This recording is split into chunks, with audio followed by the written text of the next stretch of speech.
Oke, assalamualaikum warahmatullahi wabarakatuh. Salam sejahtera bagi kita semuanya ya. Untuk pertemuan kali ini kita akan membahas terkait dengan penyajian data.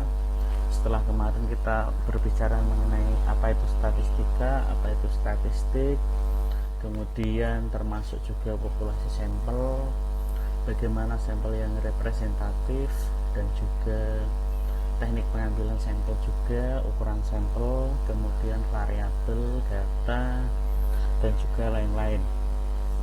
Untuk hari ini kita akan membahas terkait dengan penyajian data dalam statistika. Langkah-langkah penyajian data itu bisa kita lalui setelah kita mendapatkan data. Jadi kita misalkan sebagai seorang peneliti, kita harus mengumpulkan data dulu. Setelah data mentah itu terkumpul, agar bisa lebih mudah dilihat, lebih mudah dipelajari, serta lebih mudah dianalisis, data tersebut harus disajikan dulu. Nah, dalam statistika penyajian data itu bisa disajikan dalam dua penyajian, yaitu data dalam bentuk tabel, kemudian data dalam bentuk diagram. Nah, data yang telah dikumpulkan baik yang berasal dari populasi maupun sampel untuk keperluan pembuatan laporan atau untuk dianalisis perlu diatur ya sedemikian rupa sehingga mudah dipahami. Nah, poinnya adalah ketika saudara atau teman-teman itu menyajikan dalam bentuk tabel, kelebihannya adalah membacanya itu lebih jelas.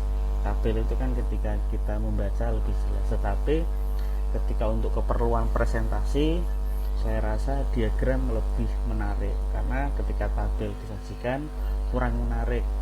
Sementara ketika diagram itu disajikan kepada bos Anda, kepada calon customer Anda, itu lebih menarik, tetapi datanya itu tidak terlihat secara jelas. Karena untuk diagram itu kan lebih mengandalkan pada desain warna, grafis, dan juga bentuknya. Nah, di sini ada beberapa jenis tabel ya, yaitu tabel yang kita kenal, satu tabel baris dan kolom, yang kedua adalah tabel kontingensi, dan yang ketiga adalah tabel distribusi frekuensi. Kemudian komponen dalam tabel itu ada beberapa komponen, ini opsional tetapi biasanya seperti itu. Yang pertama adalah judul tabel, yang kedua adalah baris tabel, judul baris, kemudian ada judul kolom, kemudian ada isi atau badan tabel, dan yang kelima jangan lupa nanti dikasih sumber ya. Nah, jadi misalkan ini yang pertama tadi jenis-jenis tabel, yaitu tabel baris dan kolom atau tabel baris kolom. Tabel baris kolom digunakan untuk menyajikan data yang sederhana. Jadi misalkan terdiri dari satu variabel ya. Ini misalkan perkembangan garis kemiskinan dan banyaknya penduduk miskin di Indonesia tahun 1984 sampai 1998. Ini mungkin teman-teman belum lahir ya. Berarti misalkan di sini ini adalah untuk judul kolom, ini nanti adalah barisnya. Nah, berarti di sini ada tahun, garis kemiskinan di desa itu seperti apa. Jadi ini pemerintah itu menetapkan garis kemiskinan warga itu di desa dikatakan miskin ketika pada tahun 1984 penghasilannya itu Rp7.746. Nah, kemudian untuk garis kemiskinan di kota, warga itu dikatakan miskin ketika penghasilannya itu hanya 13.731. Nah, di sini dari hasil pengambilan data diperoleh ketika tahun 1984 banyaknya penduduk itu ada 25,7 juta. Sementara untuk penduduk kota itu ada 9,3 juta.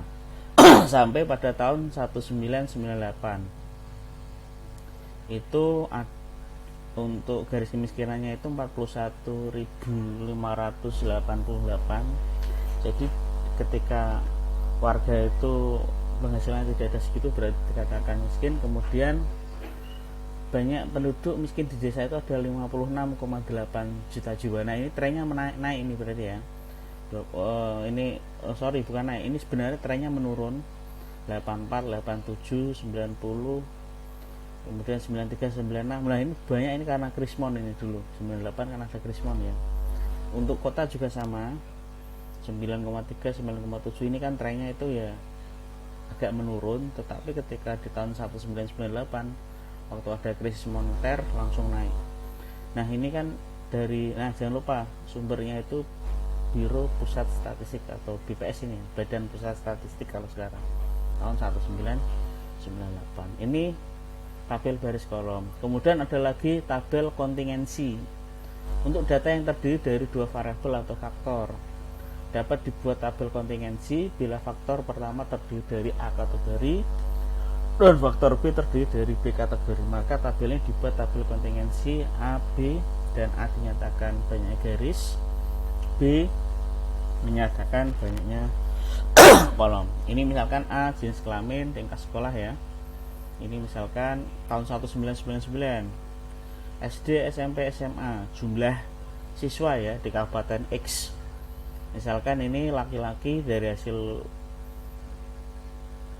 penghitungan SD-nya itu ada 23.355, perempuan ada 25.392. Jadi sebenarnya ketika kita ngambil data, apalagi ini kan data kaitan dengan masyarakat ya, itu nanti kan kegunaannya untuk pengambilan kebijakan biasanya. Kalau ini data dari pemerintah yang saya ambil ini ya. Kemudian nanti teman-teman kalau data terkait dengan perusahaannya ya nanti untuk kebijakan dari perusahaan saudara. Jadi kan kalau yang tadi terkait dengan penghasilan, jadi kan apa sih yang harus dilakukan oleh pemerintah? Kebijakan apa yang harus dilakukan agar pendapatan masyarakat itu bisa meningkat? Kalau yang ini, teman-teman lihat ini trennya. SD untuk laki-laki itu 23.555. SMP ada 18.432. Sementara SMA ada 16.555. Dari SD, SMP, SMA kan itu berarti semakin menurun ya. Ini berarti ada kemungkinan siswa-siswa laki-laki itu terjadi putus sekolah mungkin ya, atau mungkin kerja. Berarti kemudian kalau perempuan SD itu 25.392, SMP 20.225, SMA 15.320. Jadi ini menurunnya ekstrim. Ini jangan-jangan di Kabupaten X tersebut terjadi pernikahan dini. Nah, artinya harus ada kebijakan dari pemerintah. Ini bagaimana ini terkait dengan menurunnya jumlah siswa perempuan ya. Kemudian selain tadi tabel kontingensi, tabel baris kolom, ini ada tabel distribusi frekuensi. Ini yang biasa dipakai dalam statistika. Jadi tabel distribusi frekuensi dibagi menjadi dua. Yang pertama adalah tabel distribusi frekuensi data tunggal. Yang kedua adalah tabel distribusi data bergolong atau berkelompok. Ini saya sampaikan satu, misalkan tabel distribusi frekuensi untuk data tunggal. Misalkan ini dalam matematika kita melempar sebuah dadu 20 kali dan mencatat hasilnya. Mata dadu yang muncul misalnya sebagai berikut. Jadi setiap orang nanti kalau misalnya melempar 20 dadu tidak mesti hasilnya seperti ini, karena dadu kan ada 6 muka ya, 1 sampai 6. Setiap mata dadu itu memiliki peluang yang sama setiap satu kali dilempar, yaitu 1/6. Jadi misalkan saya kelempar pertama kali dapat 5, mungkin teman-teman kalau lempar belum tentu dapat 5, bisa saja dapat 1, bisa saja dapat 2, 3, 4, mungkin bisa saja 5 atau 6. Jadi hasilnya itu antara rentan ruang sampel 1 sampai 6 itu. Kemudian ketika saya melempar matahari yang ke-20 dapat 2, sehingga totalnya seperti itu. Nah, ini ketika saya buat dalam tabel, ini bisa saya nyatakan dalam tabel distribusi frekuensi data tunggal. Nah, seperti ini teman-teman. Data tunggal maksudnya adalah ini mata dadunya ini. Dia itu nilainya nanti tunggal, tidak nilai bergolong atau berkelompok. 1, 2, 3, 4, 5, 6. Karena nilainya terbatas 1 sampai 6. Ini kemudian ada turus atau tali. Tadi 1 ada 3, hitung ya. 1, 2, 3, benar ada 3. Frekuensinya dapat 3. 2 itu ada 5. 1, 2, 3, 4, 5, 105 dan seterusnya sampai 6 ya. Totalnya ada 20. Nah, ini salah satu contoh tabel distribusi frekuensi untuk data tunggal ya. Jadi dikatakan tunggal ini mata dadunya itu 1 sampai 6. Kemudian ada frekuensinya, berarti 1 3 kali. Nah, sekarang kita berbicara mengenai tabel distribusi frekuensi data bergolong atau berkelompok. Ini ada contoh, ada nilai ulangan statistika semester 3 TI yang terdiri dari 40 siswa sebagai berikut. Nah, itu ada nilainya macam-macam, 40 siswa, nilainya bervariatif. Jadi saudara pikirkan ketika nilai itu akan saudara saksikan dengan tabel, pasti akan merepotkan. Kita lihat misalkan nilai terendah itu adalah ini 43 ya. Ada lagi ini 42. Ketika saudara membuat seperti ini, berarti kan 42, 43, 44 sampai nilai tertinggi itu ada 92 ini ya. Ada 95. Berarti sampai 95. Berapa baris yang saudara perlukan dari 42 sampai 95? Itu berarti sekitar 45 sama 53 baris. Itu sangat merepotkan, sehingga ada namanya yaitu tabel distribusi data bergolong. Nah, bagaimana caranya? Lihat, kita buat suatu interval atau rentang. Misalkan dari apa? 41 sampai 50. Nah, ini dikatakan tabel distribusi frekuensi data bergolong, bahwa siswa yang bernilai 41 sampai 50 itu ada 6. Kita cari misalkan 41 sampai 50 ya, 1 2 3 4 5 6 ya. Nah, ada 6. Berarti untuk tabel distribusi frekuensi dengan nilai 41 sampai 50 ada 6. Dan selanjutnya sampai 91 sampai 100 ada 2. Jadi ketika saudara mengalami data yang seperti ini, datanya itu sangat banyak, kemudian untuk variabel yang saudara teliti juga panjang, maka saya rasa tabel distribusi data bergolong lebih tepat saudara sajikan. Jadi seperti itu. Nah, perlu saudara ketahui bahwa ada beberapa istilah dalam tabel distribusi. Yang pertama adalah interval kelas, adalah tiap-tiap kelas kelompok nilai, berarti interval itu panjang kelasnya. 41 hitung 41, 42, 43, 44, 45, 46, 47, 48, 49, 50. Sama 51, 52 sampai 60. Kemudian ada batas kelas. Batas kelas adalah nilai-nilai yang membatasi kelas yang satu dengan yang lainnya. Di sini yang 41, 50, 51 ya. Titik tengah adalah nilai yang terdapat di tengah-tengah kelas tersebut. Berarti kan 41, 42, 43, 44, 45 ya. 46, 47, 48, 49, 50. Berarti di situ ada nilainya 45 sama 46. Berarti tengah-tengah dari 45 dan 46 yaitu 45,5. Tipe kelas itu adalah tengah-tengah nilai yang membatasi dua kelas yang berurutan. Artinya di sini nanti ada tepi kelas atas, ada tepi kelas bawah. Berarti misalkan kalau tepi kelas di sini nanti dikurangi sama 0,5 berarti 40,5. Kalau di sini tepi kelas atas tambah 0,5 berarti 50,5. Sama 51 sampai 60 tepi kelasnya adalah 51 dikurangi 0,5 berarti 50,5 dan seterusnya. Nah, di sini yang perlu saudara ketahui bahwa dalam tabel distribusi frekuensi itu ada beberapa kelemahan yang bergolong ini ya.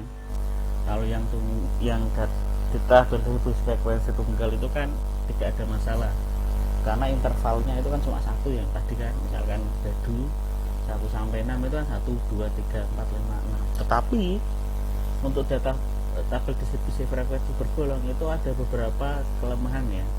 Saya sampaikan kelemahan dulu, yaitu yang pertama adalah beberapa keterangan yang diperoleh dari data asal menjadi hilang karena penggolongan yang dilakukan. Maksudnya gimana sih? Saya kembali lagi ke sini. Ketika saudara hanya disajikan tabel seperti ini tanpa disajikan data mentah ini, misalkan saudara saya sajikan tabel yang tadi ya, nilai hasil ulangan statistika semester 3 TI. Pertanyaan saya adalah, kalau saudara tidak punya ini ya, hanya punya ini, saya mau tanya, frekuensi 6 berarti ada 6 orang, nilainya 41 sampai 50. Ke 6 orang ini kira-kira nilainya berapa? Ketika saudara tidak punya ini ya. Nah, saudara saya yakin tidak akan bisa menjawab. Saya pun juga kalau dikasih nilai seperti ini tidak akan bisa menjawab. Iya, pokoknya nilainya itu antara 41 sampai 50, itu ada 6 orang. Tapi nilainya di titik-titik mana saja? Apakah dia itu di titik 42 atau titik 41 atau mungkin di titik 45 atau mungkin di titik 49? Tidak bisa, saya tidak bisa mengetahuinya karena ini sudah masuk di interval. Ya pokoknya yang bernilai 41 sampai 50 itu ada 6 orang gitu. Kemudian selain itu adalah rata yang dicari dari tabel distribusi frekuensi data bergolong hampir pasti berbeda dari perkataan data asal. Bahkan ada beberapa pendapat yang mengatakan bahwa mencari rataan atau rata dengan terlebih dahulu menggolongkan data dalam data bergolong adalah salah. Jadi ketika nanti saya cari ratanya dengan ini, saya cari ratanya, hasilnya mungkin ada selisihnya, tidak sama persis. Tapi memang seperti itu dari kelemahan tabel distribusi frekuensi data bergolong. Tetapi ingat ada beberapa kelebihan. Yang pertama adalah tadi yang sudah saya sampaikan, sudah saya ilustrasikan, adalah terdapat efisiensi tempat dalam menyajikan data. Pasti itu. Jadi kalau saudara bayangkan tadi ya, nilai terendah tadi kan 43 atau 45 tadi tuh. Kalau saudara deret ke bawah secara data tunggal, itu kan maksimal nilai ada 95. Berarti ada berapa baris itu? Itu kan sangat tidak efisien. Kemudian pembaca dapat dengan mudah dan cepat mendapatkan gambaran mengenai urutan dan sebaran data. Jadi ketika saya melihat seperti ini, tabel distribusi frekuensi yang datanya mentah dengan yang seperti ini, saya rasa lebih enak yang pakai tabel distribusi. Oh, berarti yang bernilai 41 sampai 50 ada 6, 51 sampai 60 ada 14. Kalau ini kan saya nyari dulu ya, oh mana ya yang bernilai kurang dari 50. Bisa dipahami sampai sini ya.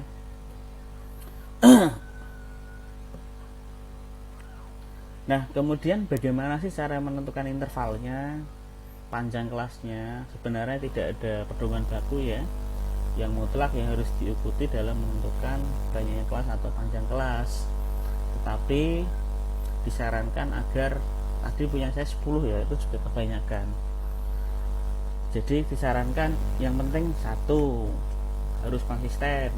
Jadi kalau baris pertama itu 5, banyaknya ada 5, baris kedua juga harus 5 sampai baris terakhir. Dan pastikan nanti ketika saudara membuat interval kelas itu harus pas dengan nilai terakhir.